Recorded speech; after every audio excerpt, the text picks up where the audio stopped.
Welcome to my channel. I hope today's story will be something you truly enjoy. Please support me even more. Now, let's begin the story. My name is Collins Fairmont, 34 years old. For the last 11 years, every time I walked into that house, someone found a way to remind me I was the family's biggest embarrassment, the one who still digs through trash for a living. This Christmas Eve was supposed to be no different. Halfway through dinner, my younger brother leaned back in his chair, smirked, and said loud enough for the whole table to hear, "Still picking through garbage to pay rent, huh, sis?" The room exploded with laughter. My parents both sighed at the same time, shaking their heads.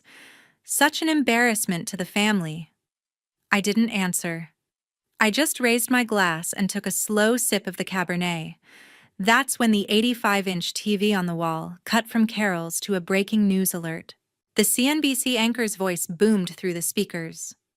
Tonight, Forbes exclusively reveals the identity of the mysterious CEO behind the $9 billion sustainable luxury empire. Personal net worth $2.7 billion. Collins Fairmont. Dead silence. The wine glass slipped straight from my brother's hand, shattered on the marble red, splashing everywhere like blood. He stared at the screen, mouth open, finally managed to whisper, "What the hell?" If you want to know exactly what I said when I finally opened my mouth, and how that night ended every tie with the people who laughed at me, stay until the end.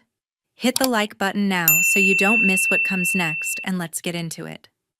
The first time I realized money could buy everything except belief, I was 8 years old and hiding under the grand piano in the formal living room, while the adults toasted another oil lease. Our house sat on the biggest lot on Beverly Drive in Highland Park, Dallas. The one with the limestone facade, the motor court that could swallow 6 cars without blinking, and the kind of manicured lawn that required 3 full-time groundskeepers just to keep it television ready.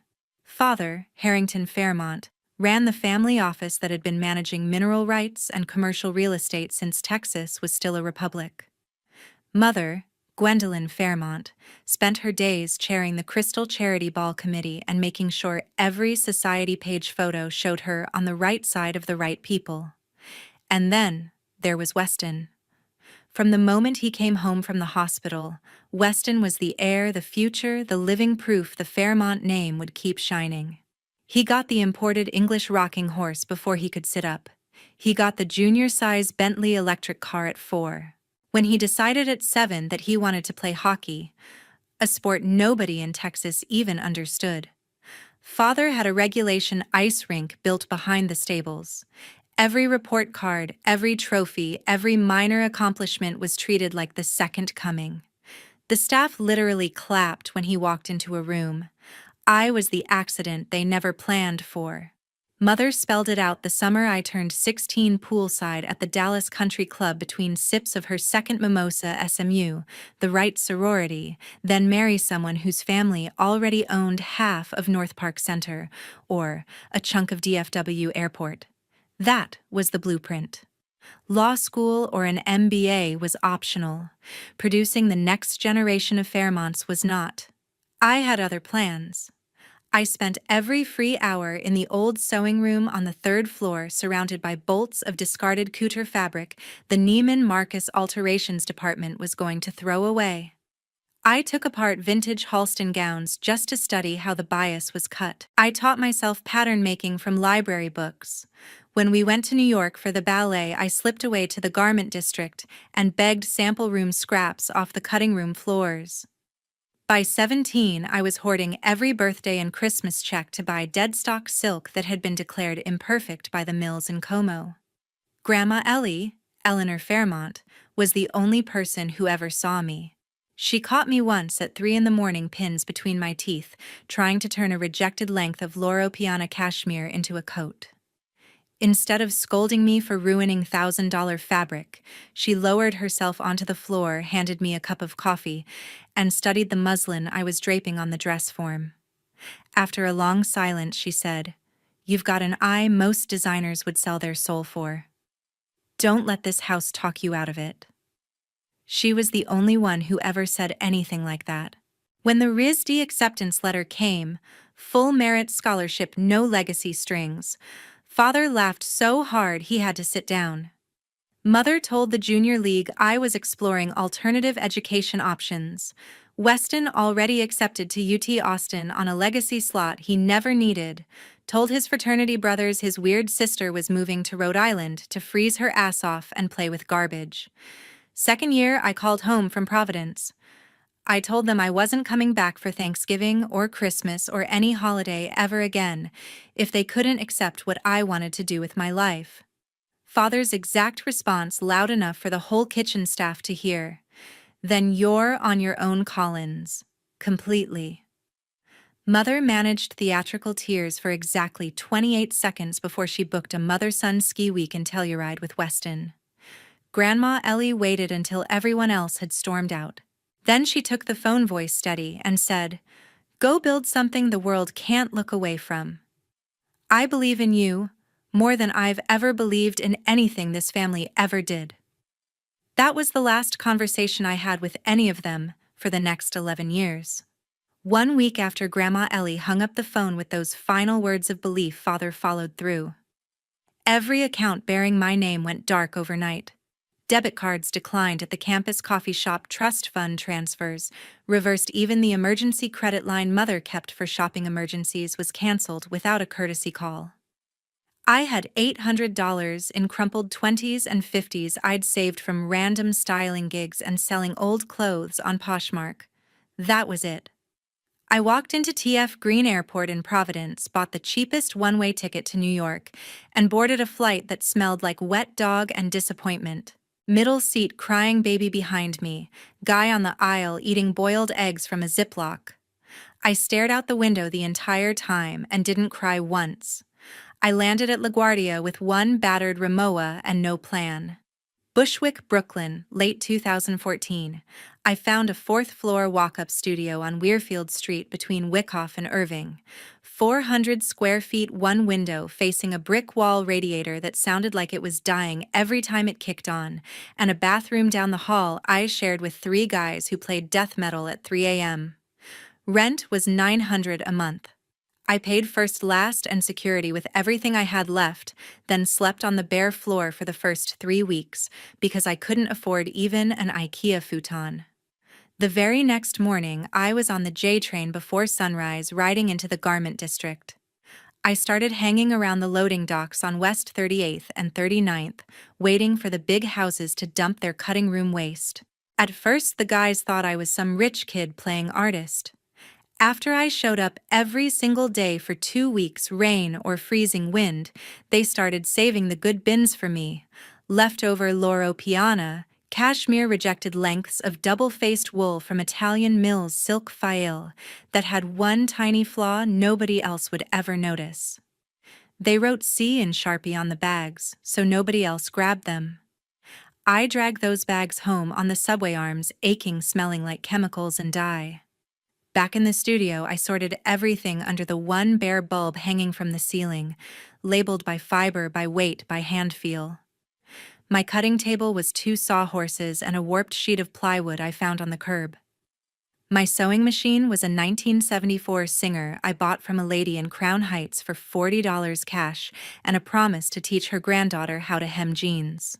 The first piece I ever finished was a structured tote made from midnight blue Loro Piana coating that had been rejected for a single pulled thread lined with leftover Hermes silk twill in hunter green. 48 hours of hand-stitching, no pattern, just muscle memory and obsession. When it was done, I carried it up to the roof at magic hour and shot it with my cracked iPhone 5 against the skyline. Caption: one person's trash. I posted it to a brand new Instagram account I called C-Lux. 24 hours later, the post had 12,000 likes and a direct message from a partner at a women-led venture fund in Soho. She wanted to meet that week. We sat in a tiny cafe on Lafayette. She asked where I saw the brand in 5 years. I told her I didn't have a 5-year plan. I just knew I could make people fight to own objects that had been headed for a landfill. She slid a term sheet across the table, 500,000 pre-seed for 15%, one condition. My full name never appears on anything. Mystery is the ultimate luxury, she said. I signed C in black ink and never looked back. The next 7 years were pure controlled chaos. I moved production to a loft in the Brooklyn Navy Yard, hired seamstresses who had been laid off when the last American couture houses closed, built an entire supply chain out of fabric that luxury brands had written off. Every drop sold out in minutes. Vogue ran a blind item about the ghost label rewriting sustainable luxury. Bergdorf begged for an exclusive. Celebrities wore the pieces on red carpets and told interviewers they had a friend who made them. I still lived in the same 400-square-foot studio until the company could afford real offices. I still rode the subway. I still kept my full name off every single label contract and caption. 11 years after I left Texas with $800 and a suitcase, the company had become something so enormous that even the people who once called me a failure would never in a million years believe it was mine. I had sworn to myself I would never again spend Christmas Eve in that house. For 11 consecutive years I stayed in New York, ordered dumplings from the same place on Mott Street, poured a single glass of champagne at midnight, and toasted to another year of freedom. It was quiet.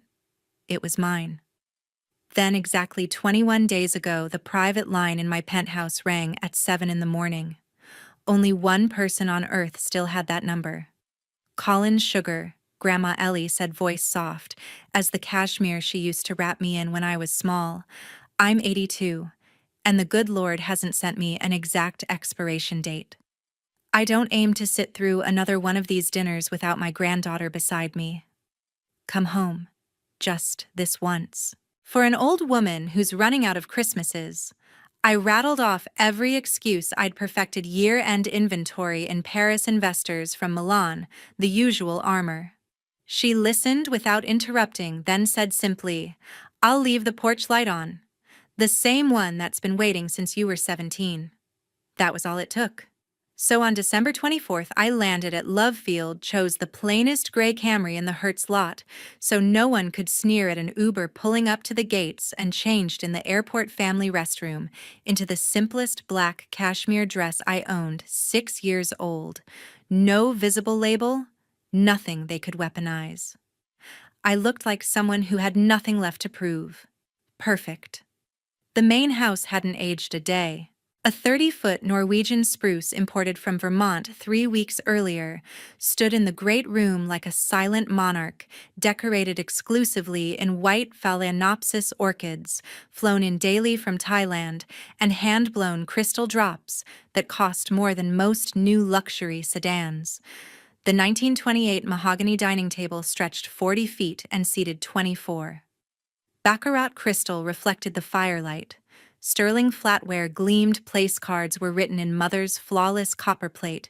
The 1884 Chateau Lafite had been decanting since noon, and the same string quartet, now in their 3rd generation, played the exact sacred playlist they had used since I was 9.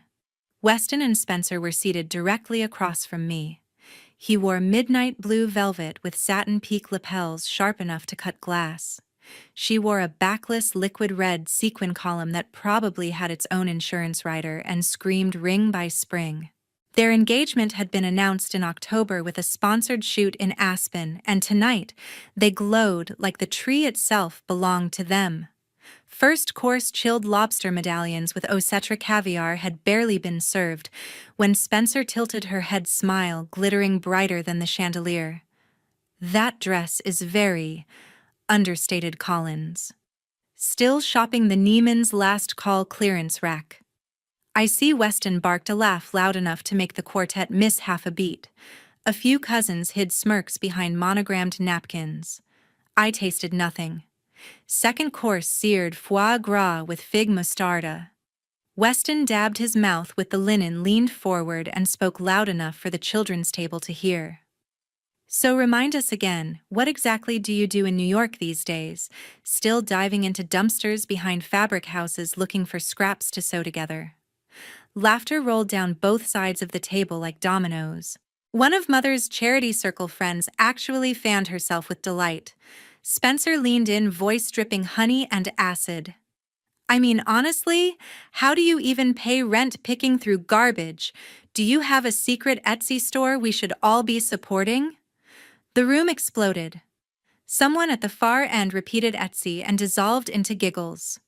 Third course Wagyu filet with black truffle bordelaise. Spencer tapped her blood-red nails on the crystal stem. 34 years old and still scavenging trash for a living. That has to be some kind of world record. Weston raised his glass in mock salute, grinning like he'd just closed the biggest deal of the year. Father set his knife and fork down with the slow, deliberate precision he used before firing a CEO. Mother mirrored the gesture perfectly. They looked at each other, then at me, and sighed in perfect, practiced unison. Such an embarrassment to the family. The words settled over the table like a cold front. Grandma Ellie sat to my immediate right. 82 spine straight as ever, silver hair swept into its usual low chignon, wearing the same single strand of pearls she'd owned since Truman was president. She hadn't touched her wine once. Halfway through the main course, her small, warm hand slipped under the heavy damask tablecloth and closed around mine. She squeezed once, firm, steady, certain, and never let go for the rest of the night. Their verdict was still hanging in the air when the 85-inch screen woke up on its own. The sacred string quartet cut to dead silence. The CNBC breaking news banner flashed blood red across the bottom third. The anchor's voice, calm, professional, and impossibly loud, filled every corner of the great room. Good evening. We interrupt your holiday programming with breaking news out of New York. Forbes is exclusively revealing tonight the identity of the mysterious C, the reclusive founder who built the $9 billion sustainable luxury empire that has dominated fashion for the past decade. Sources confirm the majority owner and creative force behind the most coveted brand on the planet is none other than Dallas native Collins Fairmont, with a personal net worth estimated at $2.7 billion.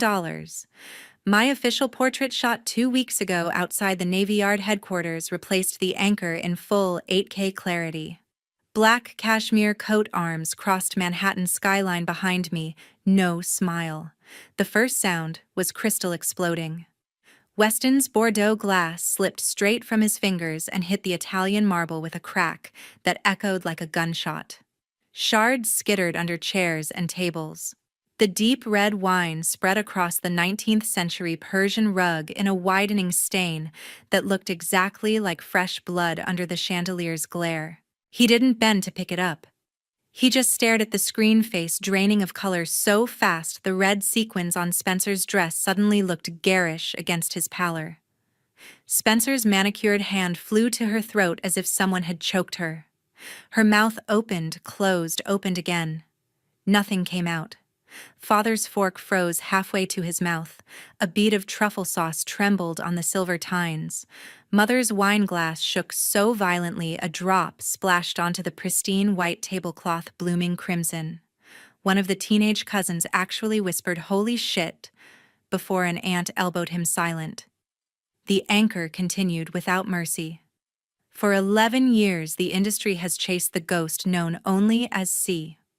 Tonight, we can confirm Collins Fairmont built the entire empire from couture, waste headed for landfills, turned it into the most exclusive luxury house in the world, and did it all while remaining completely anonymous. The company is now valued at $9 billion with Ms. Fairmont retaining majority ownership. Another photograph flashed me on the cover of the new Forbes issue, arms crossed headline, screaming in bold white letters, the $2.7 billion secret. The string quartet had stopped breathing. The caterers froze, mid-step silver trays suspended in air. Weston finally found his voice. It came out cracked and small. That's not real. It can't be. Spencer tried to laugh, some desperate, strangled sound that died in her throat. You're telling me? Collins, our Collins. This is a joke. Someone hacked the TV. Father's face had gone the color of printer paper. His lips moved, but no sound emerged. Mother's eyes darted from the screen to me and back again, as if the numbers refused to compute in her brain. The anchor kept going. Industry insiders are calling tonight's reveal the biggest unmasking in fashion since Yves Saint Laurent took over Dior. Fairmont's pieces have been worn by every major celebrity from Beyoncé to Kate Blanchett, all while the designer herself remained a complete mystery. We'll have reaction from Wall Street and 7th Avenue after this. The screen cut to commercial, but the room stayed frozen. 24 people sat in absolute suffocating silence, while broken crystal glittered on the floor and the red wine kept spreading like an accusation. Grandma Ellie was the only soul at the table whose expression had changed at all. She turned to me slowly, eyes shining with tears she refused to let fall, and gave the smallest, proudest, most radiant smile I had ever seen in my life. I set my glass down very carefully and finally spoke. I pushed my chair back slowly.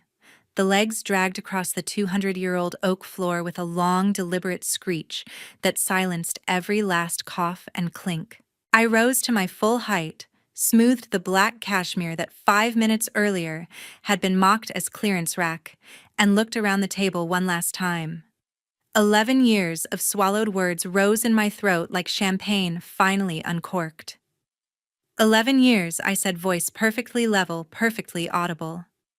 11 years of being the family cautionary tale. Year 1, she'll be back by February.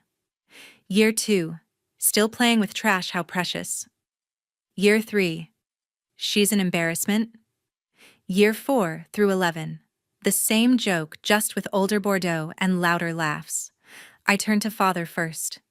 You froze every account the week I left RISD, told the club I was finding myself.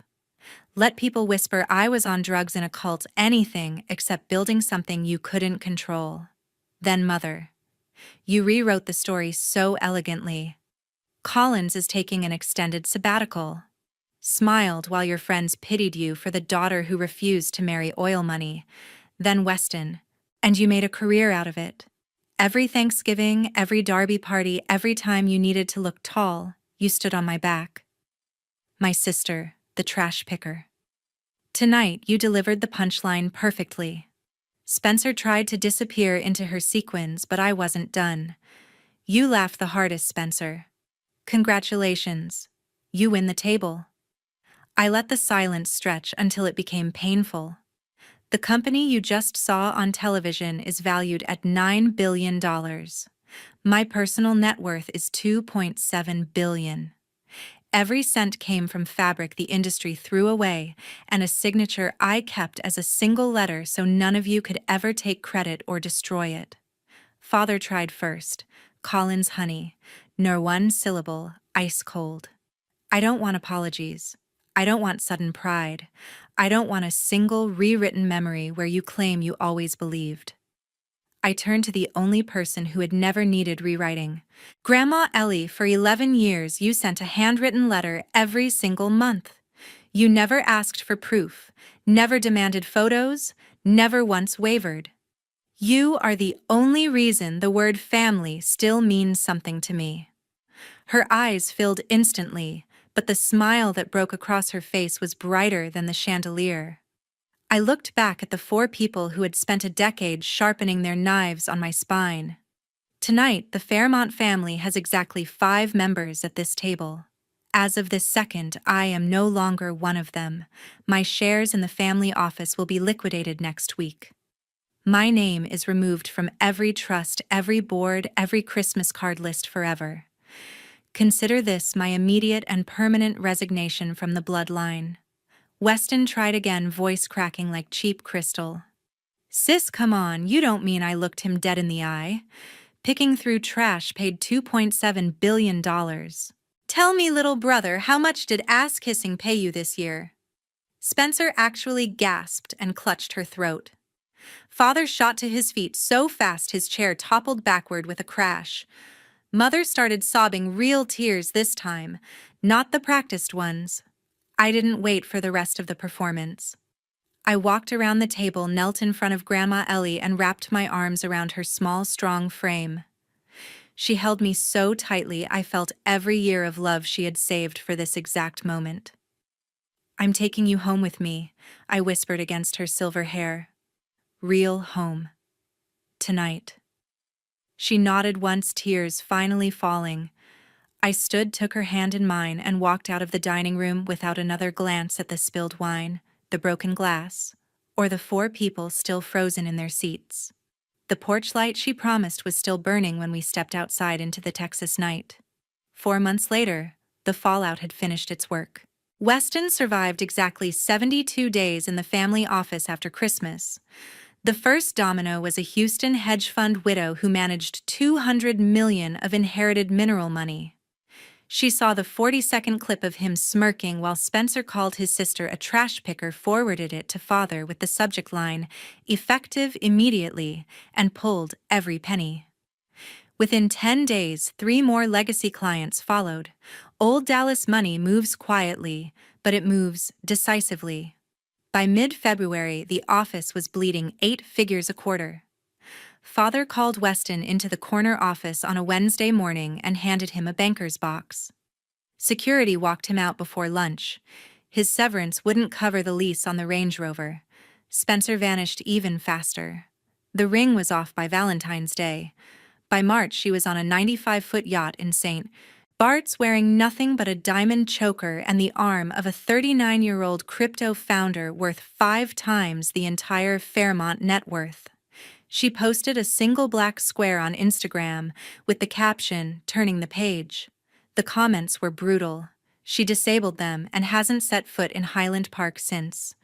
Father and mother became social lepers overnight. Tuesday lunches at the country club stopped happening. Tables that used to be saved for them were suddenly reserved for a private party. Invitations to the Cattle Barons Ball, the Crystal Charity Gala, even the Idlewild debutante party simply never arrived. Mother tried to show up to one junior league meeting and discovered her name had been quietly removed from the roster. Father started taking his bourbon in the study at 3 in the afternoon, staring at the same Forbes cover he once used to prop open a window. I flew back to Dallas exactly once on a gray Tuesday in late March. Gulfstream G650, no filing, no press, in and out in under 5 hours. I drove myself from Lovefield in a black Suburban with New York plates.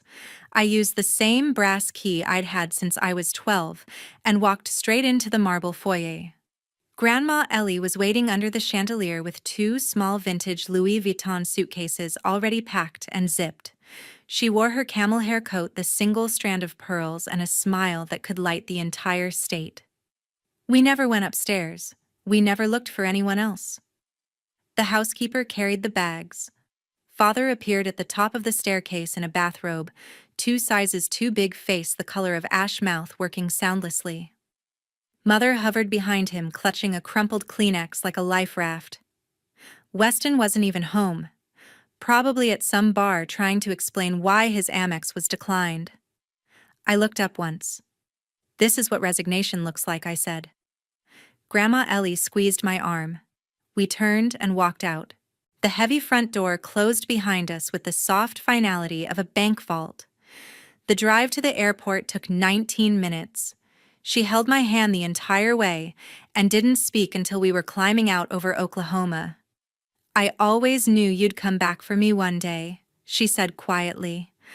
"I never left you," I answered. We transferred straight from Lovefield to Teterboro, then helicoptered to the roof of my Brooklyn penthouse. Her new bedroom faces south, so sunrise paints the Statue of Liberty gold across her windows every morning. That same week, I blocked every Texas number Father Mother Weston, the main house, the club, the family office, even the gardener who still had my old cell from high school. Emails, Instagram, LinkedIn, everything routed straight to trash without notification. Legal receives the occasional certified letter and shreds it unopened. There hasn't been a single text, voicemail, email, or carrier pigeon from the state of Texas since the day we left. Grandma Ellie and I have brunch on the terrace every Sunday. She still takes Earl Grey with a cloud of milk. I drink espresso. We read the weekend papers together and laugh at analysts trying to predict my next move. Some mornings she asks to see the new samples. She runs her fingers over the reclaimed cashmere like she's reading Braille and smiles the same smile she gave me when I was 17 and terrified. The rest of the Fairmonts can keep their oil, their empty tables, their country club exile. I kept the only family member who ever truly chose me. Some blood is thinner than water and far more poisonous. Real success isn't the 9 billion on paper, the covers, the waiting lists, or the red carpet screams. Real success is waking up every morning and not needing a single person who spent a decade trying to bury you to suddenly applaud. I learned the difference between family and relatives the hard way. Relatives share DNA and dinner tables. Family shares belief when there is zero proof to believe in. For 11 years, I built an empire in silence because the people who were supposed to love me unconditionally used every chance they had to drag me through the mud. They mocked the scraps I turned into gold. They laughed at the dream they couldn't see. They made my ambition the punchline at every holiday. I don't hate them. Hate would mean they still have space in my head. I simply removed them the way a surgeon removes cancer completely cleanly without hesitation. Today, my world is smaller and infinitely richer. There are 2 toothbrushes in the master bath, 2 rocking chairs on the terrace, 1 woman who never once asked for a single thing except that I become exactly who I was meant to be. Grandma Ellie sits beside me every evening watching the sun sink behind Manhattan, sipping Earl Grey with a cloud of milk while I sketch next season's collection on the table between us. She still runs her fingers over the reclaimed fabrics like she's reading tomorrow. She still smiles the same smile she gave me when I was 17 and terrified and had nothing but $800 and a suitcase. That smile is worth more than every oil well in Texas combined. Some people are born into families. I chose mine. And I chose the only one who ever chose me back. Texas can keep their oil, their country clubs, their empty traditions, and their poisoned blood. I kept my freedom, my billions, and the one person whose love never came with conditions. Texas can keep their oil. I kept my freedom and the only family I ever needed.